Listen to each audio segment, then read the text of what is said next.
Tazama Wagula Online TV ili uweze kujifunza vitu vifuatavyo. 1.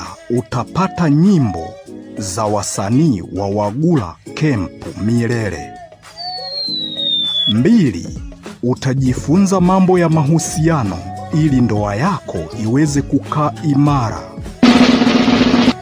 3. Utajifunza kuhusiana na wapiga vyombo vya muziki pamoja na ma-DJ kwa pamoja. Hii ni Wagula Online TV. Tazama ili uweze kujifunza mengi. Wagula Online TV.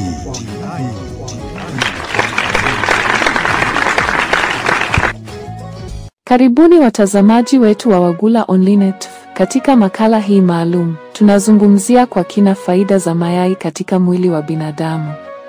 Mayai ni miongoni mwa vyakula vinavyopatikana kwa urahisi, lakini vikiwa na virutubisho vingi sana vinavyohitajika na mwili wa binadamu kwa ajili ya ukuaji, uimarishaji wa kinga na ufanisi wa viungo mbalimbali vya mwili. Kwa muda mrefu, mayai yamekuwa yakitumika kama sehemu ya lishe bora katika jamii nyingi duniani. Hii ni kwa sababu mayai yana virutubisho muhimu kama protini, vitamini, madini na mafuta yenye afya ambayo huchangia kwa kiasi kikubwa katika ustawi wa afya ya binadamu. Kwanza kabisa, mayai ni chanzo bora cha protini kamili. Protini ni muhimu kwa ajili ya ujenzi wa misuli, ukarabati wa tishu zilizoharibika na utengenezaji wa homoni na vimeng'enya mwilini. Protini inayopatikana kwenye yai ni ya hali ya juu kwa sababu ina asidi amino zote muhimu ambazo mwili hauwezi kuzalisha wenyewe.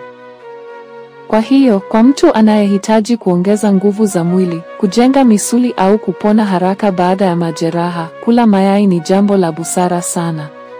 Kwa watoto wanaokua, mayai husaidia katika ukuaji wa mwili na ubongo kwa sababu ya protini na virutubisho vingine vinavyopatikana ndani yake.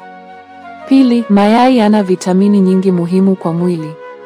Miongoni mwa vitamini hizo ni vitamini A, B2, B5, B6, B12, D, E na K. Vitamini A ni muhimu kwa afya ya macho, ngozi na mfumo wa kinga.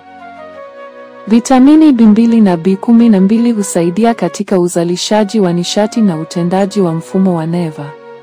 Vitamini D ni muhimu kwa afya ya mifupa kwa sababu husaidia mwili kufyonza kalsiamu.